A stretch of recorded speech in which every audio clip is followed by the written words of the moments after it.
Hello friends, thanks for tuning into this week's video. You know, I get inspiration for these videos from just being around other business people in certain situations. And a lot of times, the tech tips, like the one I'm going to give you today, comes up when someone sees what I'm doing and they're like, how the heck did you do that? I had no idea that was possible. And it's just a constant reminder to me as a somewhat technical person that not everybody knows some of the basics of the software that they use every single day. So this one was the idea of a table of contents. So I saw somebody that was manually generating a table of contents for a multi-page Word document. And I said to them, do you know about Word's ability to set up a table of contents automatically? And I said, did you also know that Google Docs does it automatically for you, the table of contents?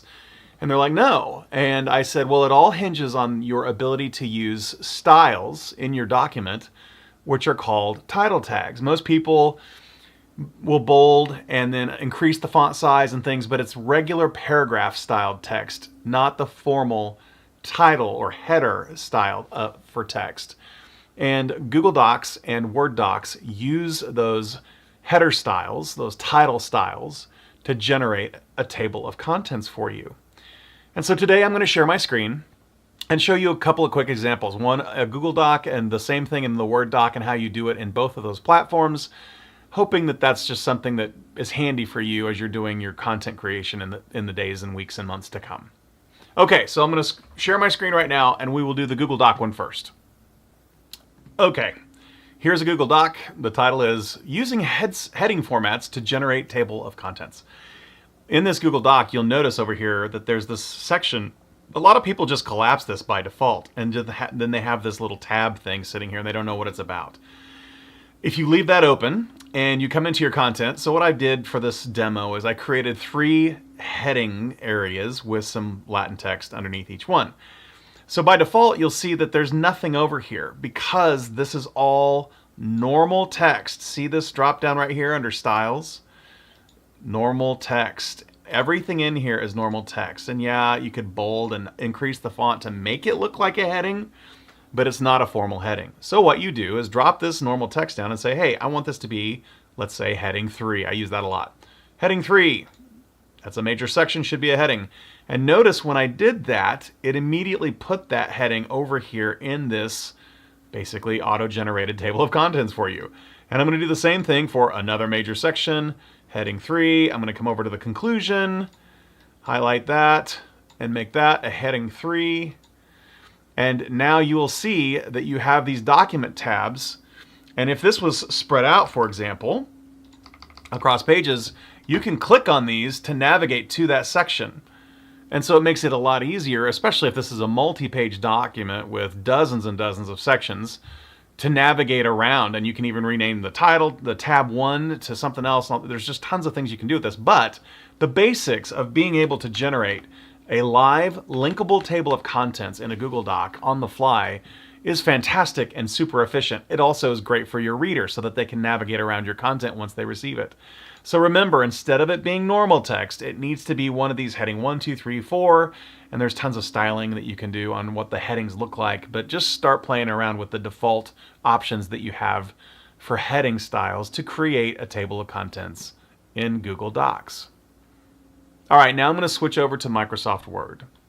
Okay, now I'm in a Word document, and the process here is just a little bit different. So I'm on the home. I'm going to start on the Home tab because that gives you your styles across the top middle on this nav bar up here, this ribbon bar.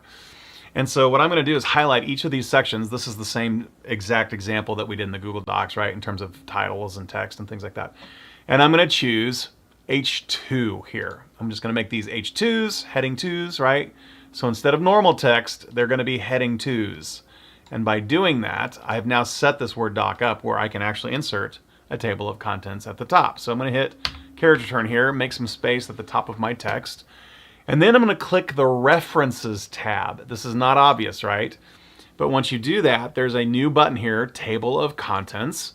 And then there's Automatic Table 1, 2, Manual Table, different things you can do. Let's just choose Automatic Table 2.